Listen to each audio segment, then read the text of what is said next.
But like through a really convoluted series of events, like we don't have time to go into it here, but like that's how I became the basis for the Colossus of Rhodes. Colossal. Kinda. Wow, and I thought I had a crazy spring break. Jordan, it's December. December 10th, kind of. Wait, the December 10th that we're all supposed to be hosting a Fan Fest Friday on? Kind of. It's really December 1st, isn't it? Right, we're pre-taping. Yeah. So, kind of. Wait, I don't have a... What? Wait a second. You're not teenagers? What gave it away? Gray hair, creaking joints, general dislike of big youth. Got the attitude, though. Joe, what happened to your head? Oh, this? I got a new webcam. But listen, we don't have a ton of time. I need somebody to actually host this thing. Oh, is this the one about the... Nope, can't talk about that yet. What about the, Come on, guys. No, not yet. I don't even know what I was gonna say. I don't need to know. It's not that. Now, tell everyone about Zord Ascension Project and Red Ecliptor. Joe... What, Sam? You kinda left Red Ecliptor back at the hallway diner? Oh, that's all? No problem.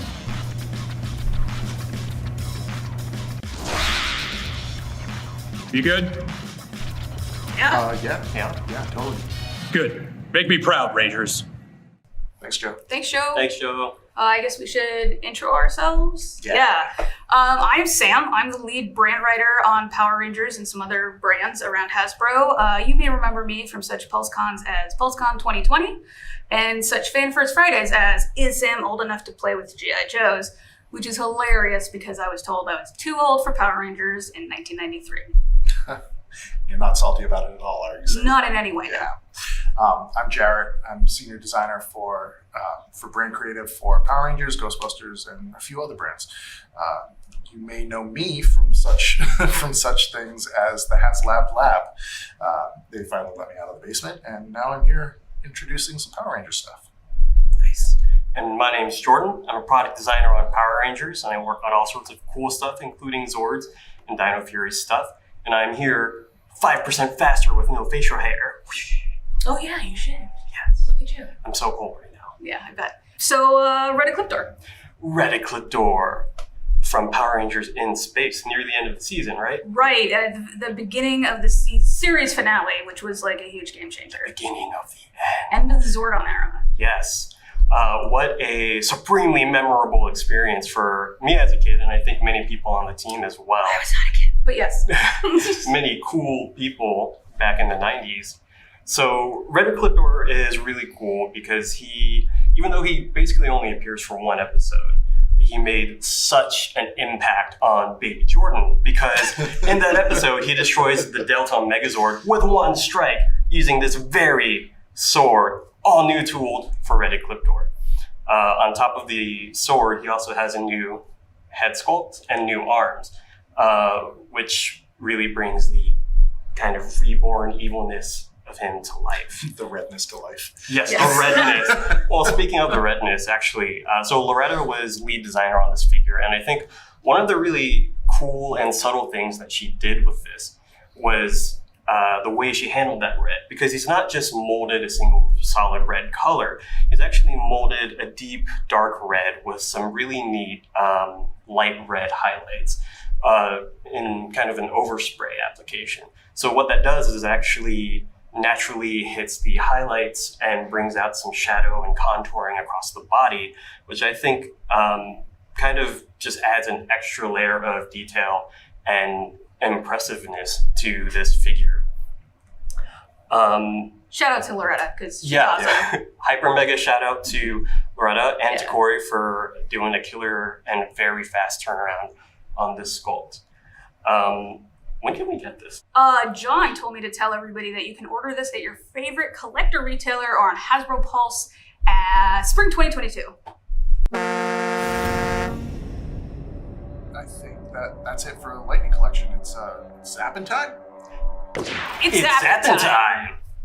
I love this project. Yeah, me too. It's been a total blast and an honor as a fan to get to work on this. Yeah. 1000%. I'm a huge robot fan, and working on these projects with the whole team here has been an absolute pleasure.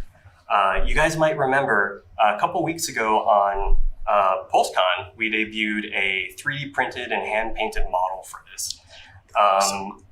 Now we have here today an actual very early production sample. These are our engineering pilot samples. They're a little bit janky. The deco and articulation isn't quite dialed in, so it's a little floppy. You might see some deco errors. Product may vary. Product may vary. Don't at me.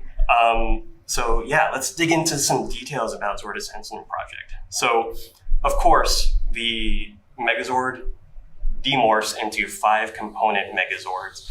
That was a must. That was a need to have. We had, like I said, we had a lot of fun making these. Each Zord has a little bit of articulation, things that can move on them in basic Zord form.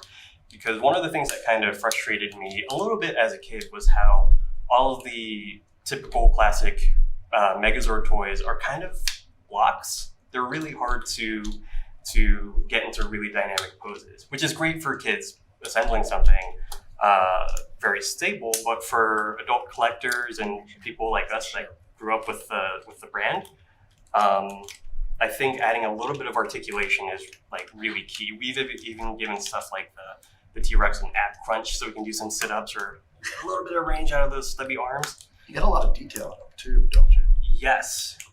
Thank you for noticing. This is the first time I'm seeing them, so I apologize to everybody watching this that I just am playing with toys on camera. It's a great job. Yeah, It's a great job. It's not bad. But jumping back to the detail real quick, we had actually a lot of help with that.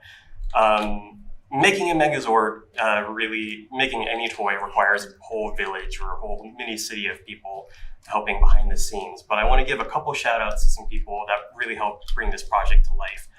The overall aesthetic and design proportions were heavily worked on by 2 very talented artists that Hasbro works with as freelancers, Ken Christensen and Emiliano Santalucia. They did a great job diving into the details with this thing. And together with me and our really talented designer, Locke, in Hong Kong, we had 4 designers working on making sure this thing looked awesome. So that's 4 designers focused on the aesthetics and just overall detail level for this Zord. On top of that, we had some help on engineering. Big shout out to Rosalie in Rhode Island, and then our 2 engineers, Matthew and Henry in Hong Kong, to help make sure that this all works really nicely together, because there's a ton of moving parts. Yeah, I didn't mean to run all over your shout outs, but these are based on the early concept art, right? Yeah, so we looked at a lot of the Sentai reference books early on, and what was really striking about those is that you see these giant, just amazingly like designed and proportioned heavy robots that are so inspiring. And you can see, like, back in those days they used markers and pen and ink to illustrate the early concept art, and you can just see the mark of the artist, and seeing that level of surface detail get translated onto the TV screen is one thing, but seeing it translated into a product is another. And I think that trying to bring the surface detail to life with all these little bits and boops was something that we really tried to do. Yeah, they definitely look like they're the most detailed of any of the Zords I've ever seen. Yeah, we tried really hard. On top of that, we tried to add in a lot of itty bitty detail. So you'll remember these are 1 1/44 scale. In addition to the Megazord cockpit, which we showed at PulseCon, each Zord has its own individual itty bitty cockpit. So like flip open the head, see a seated ranger inside each one of these. So I can kind of get to it. Things looks pretty cool. Yeah, it's the horn that There it is. Yeah. Found it. Little Billy. Yeah. Bam! Little Billy. Check that out. I always thought that was one of the cooler things about Power Rangers compared to, say, like Transformers, was that there were real people inside these piloting them and just duking it out with giant monsters. It's that great mecha tradition. Yes. Close to my heart.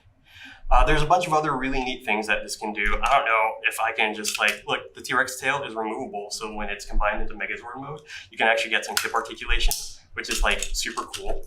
I did accidentally remove that head earlier. Yes, of course. Yeah. It does the shield thing.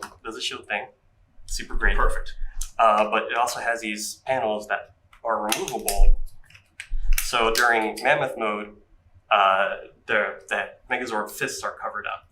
But you can also take these pieces. You can set them aside, or you can actually use them as little heels for the combined Megazord form. So you can kind of snap them in like that. So they make it easier to stand. Yes. Awesome. And to kind of avoid having too many floating pieces around.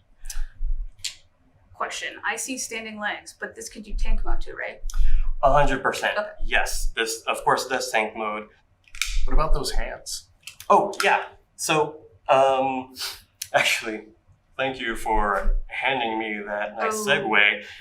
It does come with 2 open expressive hands. Something that's interesting about the hands is one of the details and motifs that we added in as a surface level detail is the Megazord M. So you see them, it's most iconic on the shoulder pads, right? This big M shape you see on the Mammoth, and for Mammoth too. But we added them in a couple of different locations. One of them is the hand. The back of the hands has this little M shape, and the sword also has it on the hilt. Can you move that sword around? Because it's very shiny, and I feel like, Yes, super cool. Yeah. Let us know what other Zords or Megazords you'd like to see in the Zord Ascension Project. Yeah, it has to be said that way. Yes. Because one of the cool things about this is that it's the Zord Ascension Project, not just the Megazord Ascension Project. So I think that quite expands our scope for what we can do with this. Yes. Yeah, I mean, it's a project, right? And so we want to keep it going and build the project. Yeah. Build the archive. Oh, the archive, you say? Yeah. So we'll get into that. Yeah. Right now. Yeah. So we wanted to make sure the Zord Ascension Project was more than just the product. We wanted to really build a world around it. Yeah, it's almost like it ascends the project of the sword we're focusing on. Is that why you named it that? No, I named it that because it sounds cool. It does sound cool. Yeah. Zap. Zap. And it's Zap. You get zap out of it Yeah. too. Which It's got a really nice I envelope. think I saw some people asking online. It was intentional, for Yeah, sure. it definitely is. Everything we've done here is very intentional. Yeah. We put a lot of thought into how the Zord Ascension Project would work. Like, what is a Zord Ascension Project? Well, in our mind, the Zord Ascension Project is a hardlight archive that holds all information about every single Zord that has ever been created, is active currently, or could be created. So, Yeah, I mean, as the writer on the brand, storytelling is a huge and important part of what I do. And we felt like when Jarrett and I started on this, we really felt that something like this needed a story behind it, because story is so important. And we have almost 30 years of story on Power Rangers, and we really wanted to pay homage to that a little bit. And but we wanted to do that without tying ourselves down to only what exists. And so we've really given not just our toy designers freedom to go out and come up with some cool big robots, but also whatever happens in the future, whether that's TV shows, movies, comic books, video games. There's room for all of that.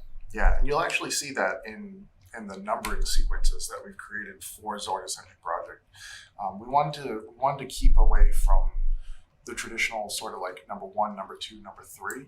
So we built a numbering sequence that is actually based on the first canonical appearance of whatever Zord it is.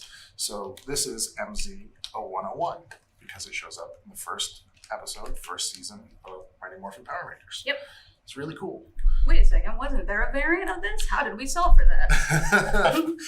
we added a .2. Oh, cool. Yeah, Clever. And that works for any variants going forward. It gives us a lot of leeway to do repaints and repackages and cool, what do you call them? Variants. That's Cool things. Cool things. And it also lets us build a whole collection if we want to. There are people who care about collecting stuff, having those numbers displayed, showing them in order, and we wanted to make sure those fans get what they want to.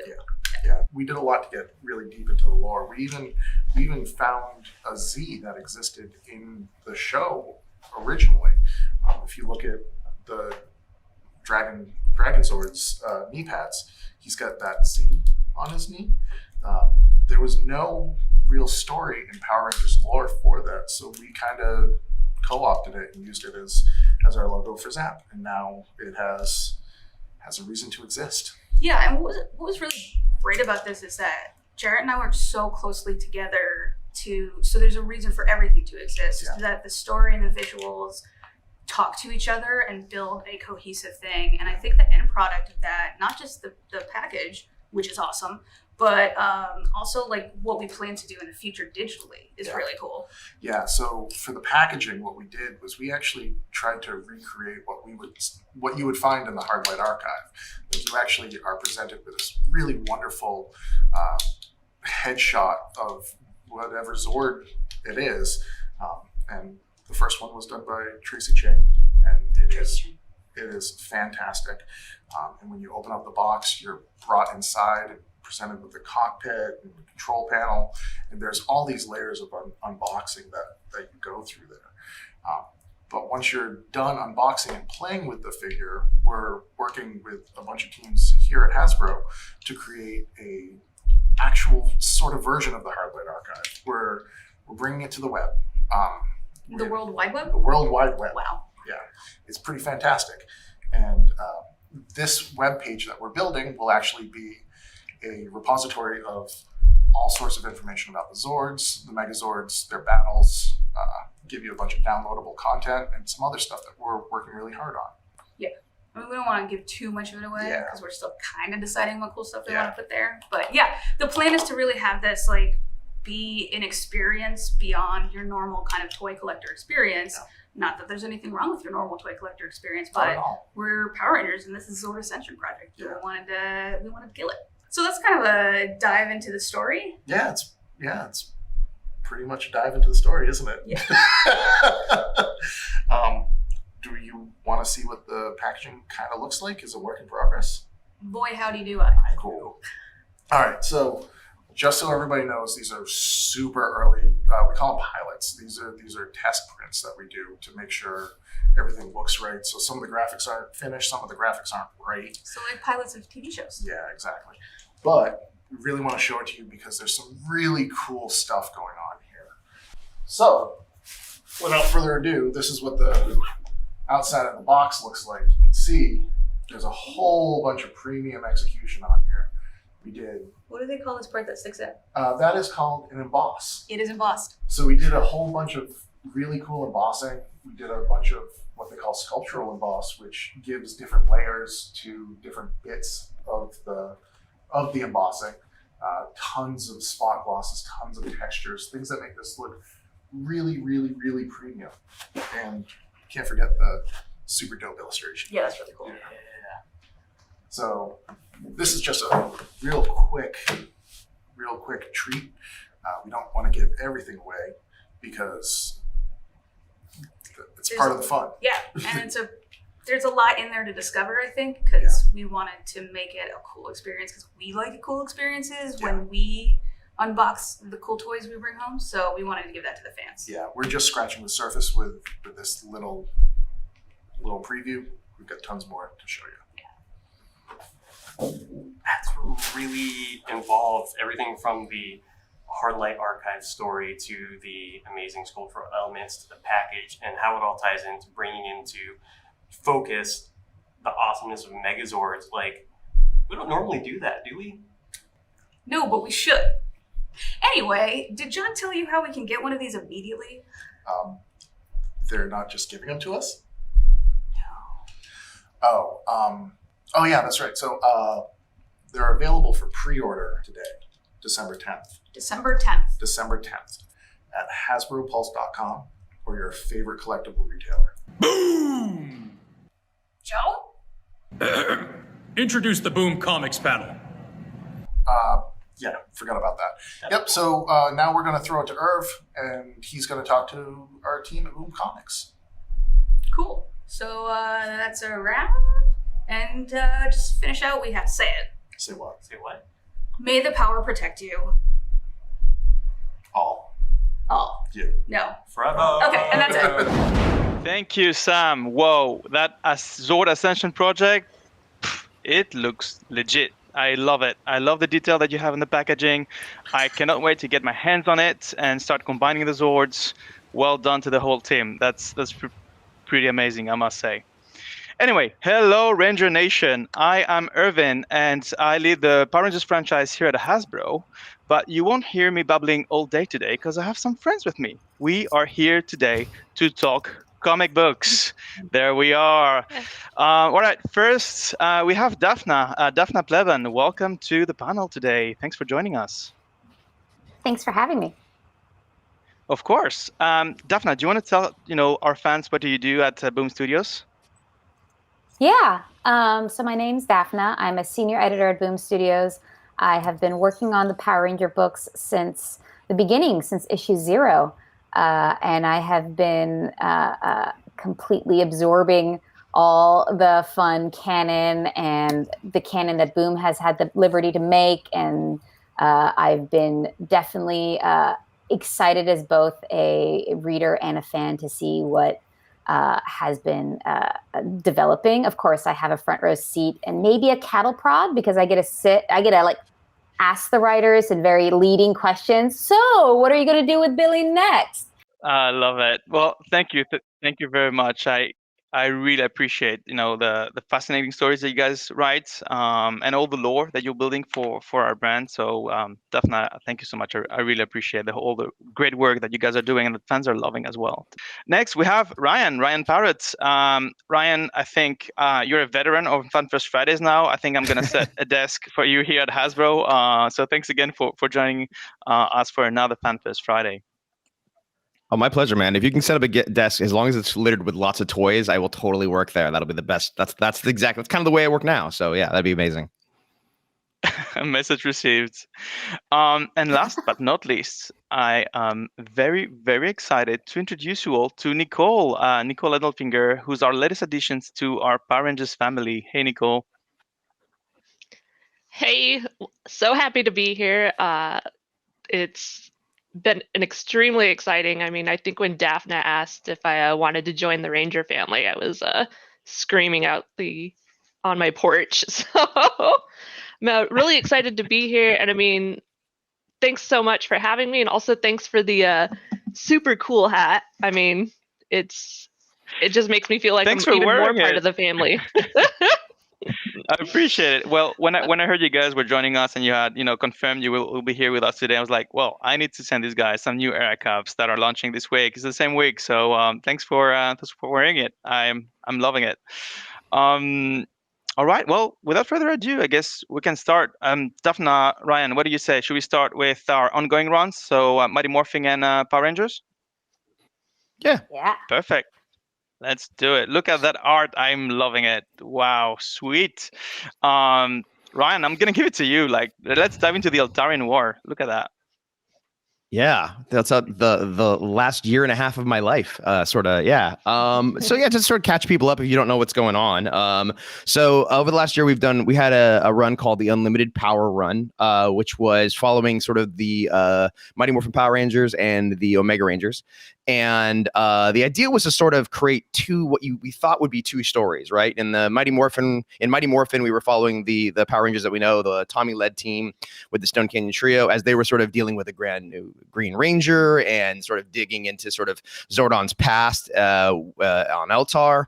And at the same time, we were following the Omega Rangers as they were dealing with sort of like a new threat and a mystery with something called the Imperials. And what we wanted to do over that year was to build up to the idea that you would following two different storylines, but they were actually one storyline. So right around the end of that, we discovered that the Altarians have actually sort of been corrupted and become sort of an empire and sort of flipped away from what they originally were intended to be, and are actually using the Imperials. So that if we were looking at this as like one giant movie, it was basically sort of like Act 1 and Act 2. And now that we're in the Altarian War, that's sort of Act 3 of the movie. And it's just crazy action. And now all the cards are on the table.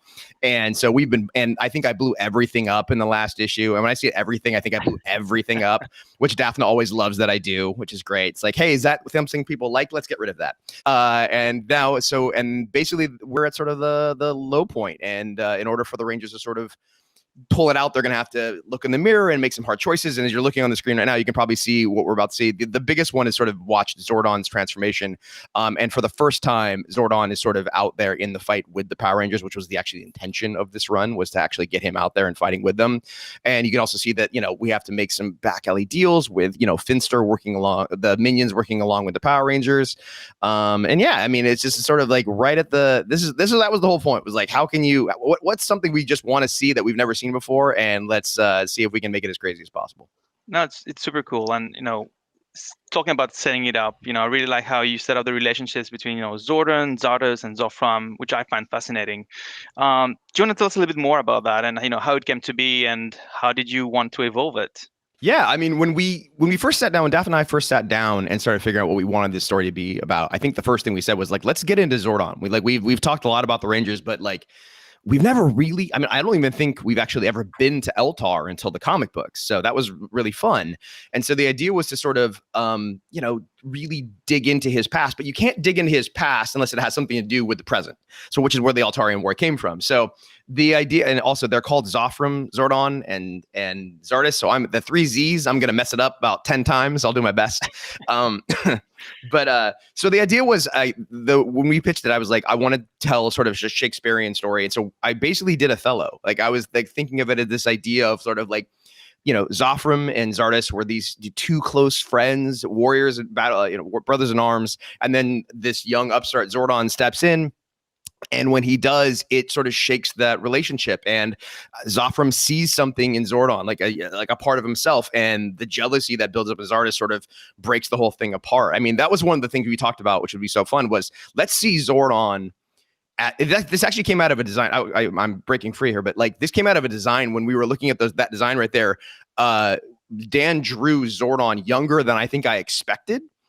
And I was like, oh, he's the same age as the Power Rangers. I've never seen that. Let's do that. And that's when the whole thing, because I think in their original intention, he was actually sort of already in charge. And then when we saw the drawing, it flipped everything and it made it a much more interesting dynamic.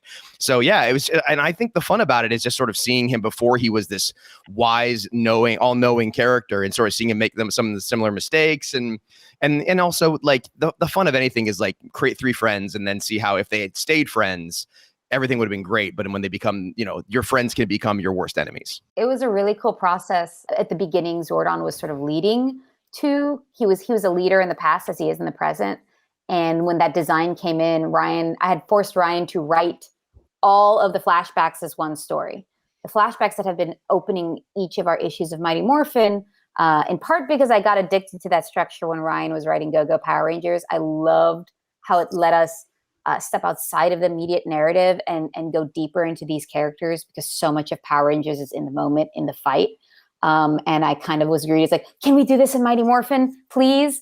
And so Ryan, I forced poor Ryan to write the whole story so we could get it approved by Hasbro, because we had some other big asks, like maybe who Zofram is. It's not a spoiler anymore, it's Zed. And through the course of writing that, when those designs came in, Ryan's like, Daphne, I know I hate it when you give me notes and you make me rewrite, but I want to rewrite. And I was like, yes, Ryan, absolutely. And the story, I think, is so much stronger for it, in part because exactly what Ryan's talking about. It gave us this into Zordon, that's so simple when you think about it. Who was Zordon at the Power Rangers age? When was he kind of Mighty Morphin teen? And that really helped clarify the storyline that Ryan had also been building in Mighty Morphin Power Rangers with Billy and the Green Ranger, because it brought Billy and Zordon into a really interesting emotional conflict that couldn't be solved by punching. I will agree with you, Daphne, because I think what our fans love so much about these comics is how deep we dive into the characters, right? We understand the why, the how, the who, what motivates them, what motivates their relationship, how do their relationships evolve. And, that's what I personally appreciate so much with the comic books that you guys write. I love seeing you guys working together, bounce ideas off of each other. Our discussions, of course, Daphne, are always so cool, but, I really appreciate it. And actually, we saw the image. Speaking of relationships, do you want to talk a little bit about how did you want to evolve Billy's and Zordon's relationship? Because that was left a bit in a standstill. So, do you want to talk a little bit about that? Yeah, with Billy, we talked about this from the beginning. Like, it was like this is their themes we wanted to mirror the themes together, which is sort of a crisis of faith. When Billy, in the earlier books we were doing, Billy has all the faith and respect in the world for Zordon, but Zordon was like, no, you can't recharge the green dragon coin. Like, that's not something he wanted. That's something he would approve of. And the idea is Billy disagreed with him, and so he did it behind his back. And when he did that, it worked. And ultimately, when Zordon found out about that, he felt betrayed by it and sort of broke their relationship almost to the point to where Zordon was willing to kick him off the team. But what we liked about that was we knew that with the Eltarian War, we wanted to have Zordon go through the exact same experience with Eltar. Like, he has all the faith and respect in the world for Eltar. It's literally, he goes by Zordon of Eltar. Like, that is his identity. And so what would happen when he found out that the thing that he had all this faith and sort of trust in fell apart? And he started to question their things as well. And so he finds himself in the exact same spot as Billy. And ultimately to the point to where he ends up having to battle against his own people and sacrifice himself. There was a really fun line that we came up with early on, which was when he finally confronts Zardis and finds out when they finally tell each other when they stop manipulating each other, and Zardis just tells them what they're doing. And Zordon, he goes, I want you to be Zordon of Eltar again. And I just like the idea that Zordon says, I'm Zordon of Earth. And at that moment, he's sort of he's drawing a line in the sand, and Zardis destroys the containment chamber, and he literally thinks he's dying for Earth, which I thought was really cool. So when we actually see him again, sort of lost in sort of wherever Zordon's head stuff goes, the idea that Billy has to be the one to come and save him and bring him out of that and pull him out of that, which is what you're looking at right here. The idea that Billy is the one who comes to save him after Zordon sort of turned his back on him for the betrayal just felt like, it was like it's one of those things where like you kind of design it and then slowly the two kind of come together, and like the story just seemed to work really well. That there's a moment later on in this issue where Zordon and Billy get to talk, and I was really fun because I got to talk. Like, I think Billy, there's a line earlier on in the books where Zordon says, Aisha says, Billy, you're literally the only contemporary Zordon has on this planet. Like, it's the only person that is an equal. And the idea that they sort of see that for the first time is something we've always wanted to talk about and show. They just fit together really well, those two characters. For sure. And it's like, it's the first time we're seeing Zordon, kind of like fight, which, I find it really cool because, he was always this like character in the background, kind of supporting, but now, he's in the deep end and he's kind of like in the action. How did you approach that? I was super aggro. I'm like, we got to give Zordon legs so we could take him away. And my dark, mean heart is, Eltar shows up and gives him a body. And then like, he has to choose between Eltar and Earth, and Eltar takes the suit away. And Ryan had the way better emotionally relevant pitch, which is, what if this is Billy's gift to Zordon? This is something that Billy has been working on, even in the midst of their fight, that even though Zordon and Billy at odds, and Zordon is much more strident in his anger and sense of betrayal with Billy, there's a part of Billy that still loves Zordon and still sees him as a parental figure and still cares. And so that this suit is an expression of that enduring care. I was like, I'm tearing up talking about it because I was like, okay, Ryan, you're right. That's the better story. And I think that Billy pulling Zordon out of the ether, bringing him back to himself, both figuratively and literally, is a really beautiful culmination of that. And then, the upside of that is we get a cool Zordon suit where he gets to kick butt. And he's got a lot of like years of a pent up aggression. It's got to be frustrating to constantly be in the command center yelling at teens to like, turn left, turn right, and now he gets to take control of the wheel, so to speak. And as you can see in those opening pages, he's having a lot of fun. He's in a weird emotional space. You know, he loves Eltar, but he has to fight against it. But you know what? He's got legs. It's, Yeah. you know, a little column A, little column B. It could be worse. It will get worse because that's storytelling. But I think Ryan You really put him took the through so challenge. many things for Zordon for sure. Well, that's been kind of the fun of it all, right? Like having to get into write all these different, like we're starting with Go-Go and then working in SR Evil and now doing Ecliptor War. It's like we've seen so many, I've gotten to write so many different versions of Zordon, which is really fun. And like sometimes he's the wise, you know, dad who's helpful and you love him for being, you know, both sweet and sort of understanding. And then there's times where he's the authoritarian who is frustrated because he can't be out there by himself. And then we get to write write this sort of young upstart Zordon who doesn't understand what's going on. And so I mean that's what's been so crazy, is being able to sort of take him and slowly sort of drop him out. Like you said, like this is weird. I remember this when this design came in, the young sage Zordon, this art that Eleonora did, it's sort of from this moment, it informed the entire design of Eltar and everything that we wanted to do and what that world looked like that Dan sort of took and ran with in Mighty Morphin, and it's fun. You know, speaking about building characters, as you just said, Ryan, and you know, talking about Dan Mora's awesome art, let's talk about, you know, how the process about creating the characters and the designs, what I like to call the Eltarian Four, because that's how we used to call them. So we can look at in those designs. Daphna, maybe you want to talk to us a little bit about, you know, how we worked around this, what you wanted to put into those characters, how much you hated me with my feedback and stuff. You know, that's I think fans would love to hear a bit about that. Honestly, it was such a fun experience. So like what I love to do is like poke Ryan until character descriptions fall out, and we send them off to Dan while Ryan works. And what's cool about Dan working on the designs while Ryan writes is that it then sometimes informs the story as well. And so we saw that with Zordon, and it happened with the Eltarian 4. And then the benefit of us getting these designs in with Hasbro early is that, Irvin, you and me got to collaborate on this.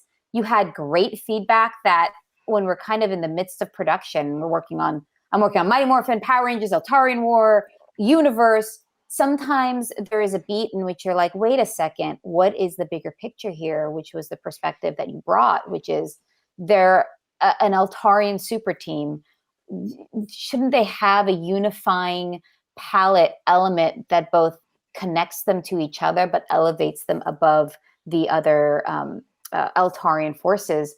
And I think that really cracked the code for us. As you can see, between each of the iterations, it went from something that looked like Raiders, they look like something that would be working for Dark Spectre, not Eltar. And then when we get to the end, we see they're more fearsome because they look united. And then those unique details like the cape and the knife then makes it seem like they're the most fearsome of their class. Why is this dude allowed a sword? Because he can mess you up with a sword. And then the other key thing that Hasbro asked us was, hey, who's in the suit? Be curious to see who's in the suit. And that kind of cracked wouldn't it be a little eerie that there is someone that looks like a child, as a kind of dark contrast to the fact that the Rangers are teens. But it's not that dark. It was just like a cool way of playing with expectations, especially since that suit looks pretty terrifying. Yeah, and just hearing you speak about this team, you're giving me like goosebumps. Because like you guys, you know, nailed it on like how they look like pros. And I loved how you evolved it from, you know, the second iteration to the third one, where you know, you're just talking about that mecha and the little girl in it, but basically you took some really nice creative cues from Alpha 5, and you can see that, yes, this is technology from Eltar, right? So why not make him look more similar to that nice, you know, sidekick robot we all love? So well done. Like, you guys smashed it. If there's anything else you want to share with our fans out there, I guess we can move into Power Rangers Universe and have Nicole come join us as well. I love how Ryan is like, okay, I want to hear all about this because I don't know so much about this. So, great. Well, I guess, you know, Nicole, this is the first time we have you on the panel. As I said, welcome to the Power Rangers family. Do you want to talk a little bit about yourself? You know, how you became a comic book writer? You know, how you eventually ended up writing the next big chapter for Power Rangers? Yeah, sure. It's always funny. I always tell people that how I got into comics is always a little kind of one of those typical California stories of being in the right place at the right time. I used to work at a comic store and took over for a friend who was leaving at the time. That friend's sibling ended up being an editor at Boom. And at one point, they were like, we need a pinch hitter. Can you turn something around in the day? And me, being super green, was like, well, of course, because you don't say no when that question comes your way. And that's, I'd been writing before then, but never had the opportunity to be published. So, of course, that quick turnaround led to another, to another, to another. And of course, I've worked with Daphne before. I've worked with a lot of people at Boom, and they're all wonderful. So, of course, I was super honored when Daphne was like, well, I actually have this project. Are you interested? What made me think of Nicole is this is a unique book in that we're telling a point of Ranger history that hasn't been explored but must have existed. And when you're introducing new characters, you want them to feel real and connected, and that they have shared history, even as you are coming into a moment in their lives where everything changes. And we really used kind of Mighty Morphin Power Rangers as the template in which, when we come into the story of the teens that Zordon chooses to become the first Power Ranger team that was aired, they were friends before. They knew each other before. They aren't strangers who are discovering their powers in each other in the process. They were already kind of a unit of friends and people who cared for each other. Without giving too much away, and Daphne, stop me if my lips get too loose. But I think you kind of like touched on it. Basically, that universe is an origin story for so many things, for so many different things, including a new team. Maybe we can show that concept first with like having that team here. And yeah, maybe Nicole, you and Daphne, you guys want to talk a little bit about the characters that we have here on screen and how they came about. I love the great diversity we have here. This is such a great team. So many different backgrounds from what I've seen. I'm not going to talk about too much, but yeah, do you want to tell us a little bit about this team?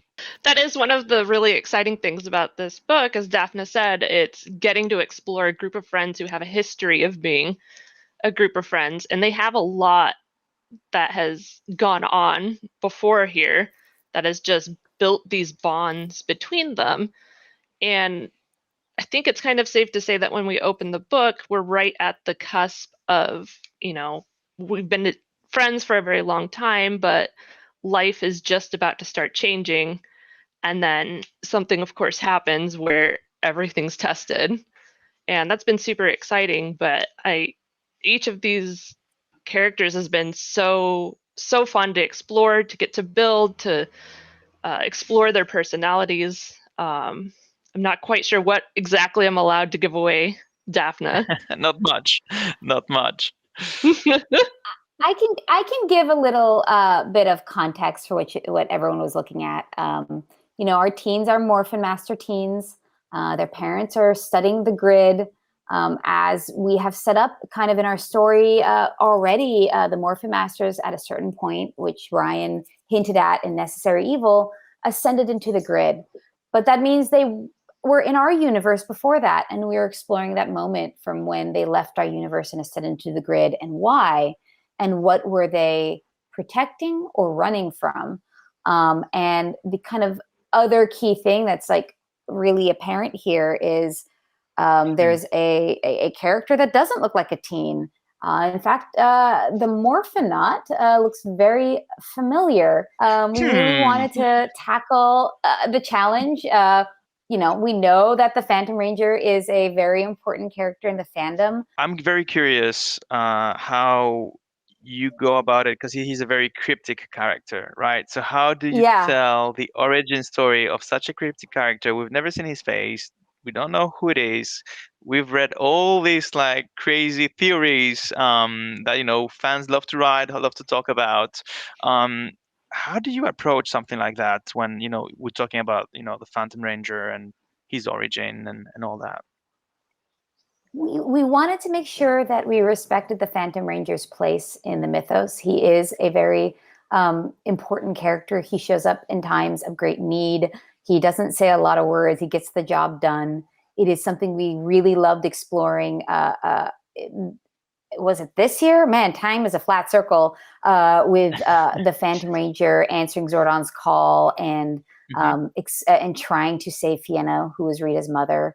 We got a little understanding that he must have had some interaction with Dark Spectre and what Dark Spectre was going for in the past. And Universe became an opportunity for us to explore that deeper, especially since the Morphin Masters have become more and more important as our story has progressed. And we felt like this was a great opportunity to root the Phantom Ranger in sort of the moment the Morphin Grid became something more than a theory. I can hear you like talk about Power Rangers for hours and hours. So I guess let's dive into it, right? Let's look at that great art that the team has worked on, and yeah, we'd love to kind of like hear your thoughts as we move from one page to the other. So as you can see, Simone Ragazzoni is an artist that I got to work with since Draken, New Dawn, and Unlimiteds, and I love his eye. I love his approach. He's so good with character work, and I knew I needed to get him on board. And Mattia is joining us for colors, and he's just imbuing the world with so much color, while really you know where to look with your eye. And so we're starting our story with that kind of important moment of when the Morphonauts theory that the grid isn't just an idea, it's a place. He's going to try and prove it. He's a little impatient. Maybe he should take a beat to examine that. But if he was a bit more patient, we wouldn't have a story. So I think the next set is the kind of big splash page that shows what happens when he steps through and who he maybe guess who that accidentally meets. Character is in the middle. Looks like he made a mistake, buddy. And yeah, he's not going to regret this at all. He's going to be very comfortable with his choices by the end of this, I'm sure. And well done on the light, like the prism, like the white light with the prism and all the colors behind it. I think that's pretty cool. I love it. I mean, I did my best to pace it, but every time I feel like I turn in a script, Simone just comes out with killer layout, and it's just like, oh, it looks even better than I imagined it. So this is one of those pages. It's pretty awesome. I think we have one last one, right? Now we get to meet sort of where we spend most of our story is Ori, as Nicole calls them. Actually, Nicole, why don't you kind of give us a brief introduction to poor, lonely Ori? Sure, of course. Ori is one of our heroes of just the story. They're a little bit more tech-minded, a little bit more scientific. They come from a family that has extensively studied the grid and is heavily involved in Morphin Master technology and grid tech. And they always kind of are having to live up to that family shadow. And they're also one of those like brilliant people that also perhaps maybe doesn't necessarily always feel like they fit in. And they have a little bit of trouble sometimes connecting with their friends, or just overthink. For as brilliant as they are, they also tend to maybe overthink things a little bit about assumptions that other people have with them. So it's always nice. I love this opening sequence with them, especially because it's very telling that they're surrounded by tech and machines and pictures, but none of them are necessarily alive except for them. So it kind of tells you a little bit about Ori and their state of mind going into the story. And it's just, I love this opening for them.